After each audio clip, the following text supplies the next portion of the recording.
नमस्कार दोस्तों, स्वागत है आपका बुक टूल में। और जैसा कि आप जानते हैं कि हम लोग ज्योग्राफी की श्रृंखला को चला रहे हैं, तो उसमें हम मिट्टियाँ पढ़ रहे थे। तो काली मिट्टी हो चुका है, अब हम आज से पढ़ेंगे लैटराइट मिट्टी। तो चलिए स्टार्ट करते हैं। और अगर आपने अभी तक चैनल को सब्सक्राइब नहीं किया है तो ज़रूर ज़रूर सब्सक्राइब करें, जिससे कि आपको इसी तरह के शॉर्ट वीडियो मिलते रहें। तो आइए स्टार्ट करते हैं। भारत की लैटराइट मिट्टियों के बारे में सही कथन है।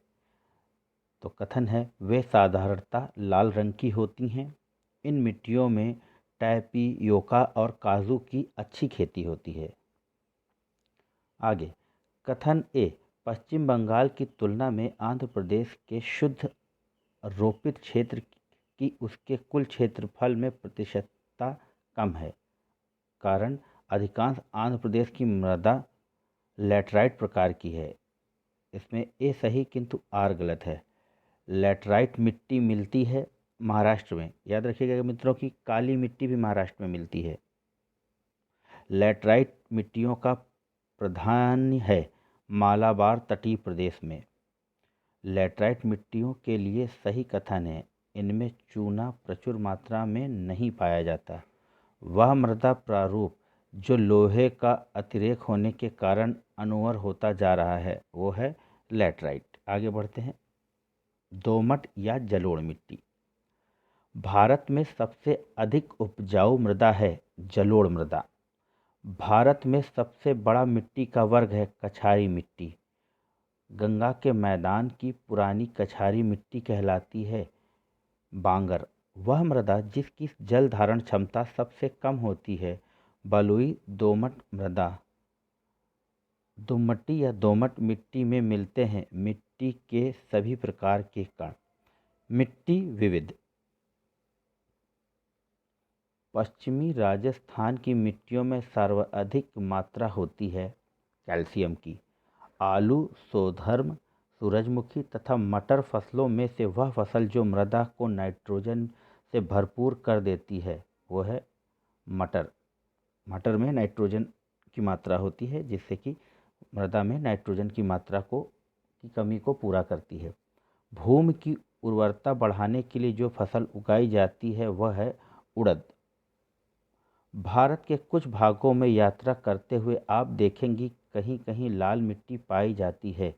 मिट्टी के इस रंग का प्रमुख कारण है फेरिक ऑक्साइड की विद्यमानता। भारतीय मृदाओं में जिस सूक्ष्म तत्व की सर्वाधिक कमी है वह है जस्ता। हिमालय की मिट्टियों में ह्यूमस प्रचुर मात्रा में पाया जाता है। कारण, हिमालय में सर्वाधिक क्षेत्र वनाच्छादित है। गलत, ए गलत है परंतु आर सही है। पौधों को सबसे अधिक पानी मिलता है चिकनी मिट्टी में। मिट्टी का वह कण जिसका व्यास 0.002 मिलीमीटर से कम होता है वह है मृत्तिका। अम्लीय एवं क्षारीय मृदा। सामान्यतः फसलें उगाने के लिए उर्वर भूमि का पीएच मान होने की संभावना है 6 से 7 के बीच में पीएच मान होना चाहिए। तेजाबी मिट्टी को कृषि योग्य बनाने हेतु उपयोग किया जा सकता है लाइम का। मिट्टी में खारेपन एवं क्षारीयता की समस्या का समाधान है खेतों में जिप्सम का उपयोग। भारत में सर्वाधिक क्षारीय क्षेत्र पाया जाता है उत्तर प्रदेश में। भारत में लवणीय मृदा का सर्वाधिक क्षेत्रफल है गुजरात में। मृदा का लवणीभवन मृदा में एकत्रित संचित जल के वाष्पीकृत होने से पीछे छूटे नमक और खनिजों से उत्पन्न होता है। सिंचित भूमि पर लवणीभवन को जो प्रभाव पड़ता है वह है यह कुछ मृदाओं को अपारगम्य बना देता है। चाय बागानों के लिए उपयुक्त मिट्टी है तो वह है अम्लीय। मृदा अपरदन एवं सुधार। भारत के जिस क्षेत्र में मृदा अपरदन की समस्या गंभीर है वह क्षेत्र है शिवालिक पहाड़ियों के पाद क्षेत्र एवं चंबल घाटी। चंबल घाटी की खोह खड्डों के निर्माण का कारण अपरदन है। वह अपरदन प्रारूप है अवनालिका अपरदन का। मृदा अपरदन प्रक्रियाओं के सही क्रम हैं आसफाल अपर्दन, फिर परत अपर्दन, रिल अपर्दन, फिर सबसे लास्ट में अवनालिका अपर्दन। इसको याद कर लीजिएगा, आसफाल अपर्दन, परत अपर्दन, रिल अपर्दन, अवनालिका अपर्दन। क्रास्य भूमि में वह पौधा जिसके कारण भूमि का अपर्दन अधिकतम तीव्रता से होता है, शोघर्म का। फसल चक्र आवश्यक है मृदा की उर्वरा शक्ति में वृद्धि हेतु। मृदा संरक्षण के संदर्भ में प्रचलित पद्धतियां हैं शास्यवर्तन, फसलों का हेरफेर, वेदिका निर्माण, वायुरोध। भारत में मृदा अपक्षय समस्या संबंधित है वनोन्मूलन से। मृदा अपर्दन रोका जा सकता है वनारोपण द्वारा। प्राकृतिक वनस्पति, भोजपत्र वृक्ष मिलता है हिमालय में। कत्था बनाने हैं तो जिस पेड़ की लकड़ी का प्रयोग होता है वह है खैर। वह वन जो भारत में सर्वाधिक वृहत क्षेत्र में पाया जाता है उष्ण कटिबंधीय आर्द्र पर्णपाती वन। सागौन तथा साल उत्पाद हैं उष्ण कटिबंधीय शुष्क पतझड़ी वन के। पश्चिमी हिमालय की शीतोष्ण पेटी में एक वृक्ष का बाहुल्य है, वह है देवदार। टेम्परेट जोन में जो पेड़ मिलता है अधिकतर वो है देवदार का। वह राज्य जहाँ सिनकोना वृक्ष नहीं उगता, छत्तीसगढ़ में। जंगल की आग कहा जाता है ब्यूटिया मोनोस्पर्मा को। भारत में सागौन का वन पाया जाता है मध्य प्रदेश में।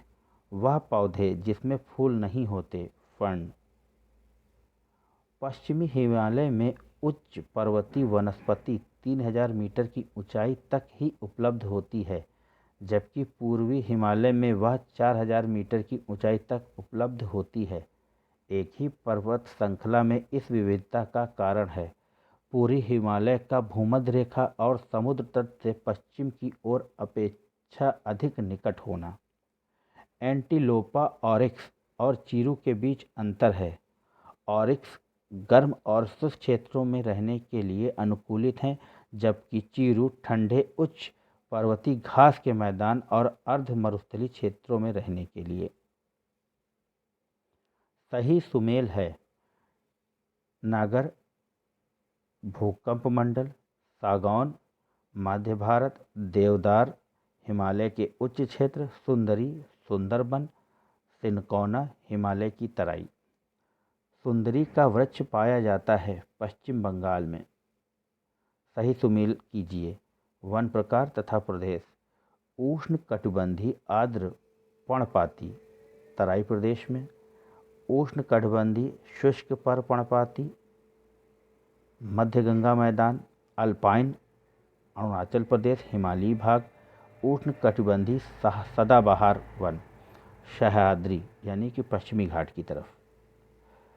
लंबी जड़ों और नुकीले कांटों अथवा शूल युक्त झाड़ियों और लघु वृक्षों वाले आरक्षित अवरुद्ध वन सामान्य रूप से पाए जाते हैं पश्चिमी आंध्र प्रदेश में।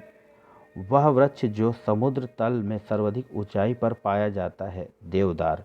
वह राज्य जिसके वनों का वर्गीकरण अर्ध उष्ण कटिबंधीय क्षेत्र के रूप में किया जाता है, मध्य प्रदेश। महोगनी वृक्ष का मूल स्थान है उत्तरी एवं दक्षिणी अमेरिका के उष्ण कटिबंधीय क्षेत्र। सामाजिक वानिकी में प्रयुक्त बहुउद्देशीय वृक्ष का एक उदाहरण है खेजड़ी का। लीसा प्राप्त होता है चीड़ के वृक्ष से। सही सुमेल अचना रत्नागिरी महाराष्ट्र, कूड़ापुर कर्नाटक, पिचवरम तमिलनाडु, वेमनाड केरल। केरल की कच्छ वनस्पतियां पाई जाती हैं वेमनाड तथा कुन्नूर में। तो मित्रों, ये थे कुछ ज्योग्राफी के क्वेश्चन। आशा है कि आपको पसंद आएंगे और चैनल को एक बार फिर से कहता हूँ कि शेयर और सब्सक्राइब कीजिए। धन्यवाद। जय हिंद, जय भारत।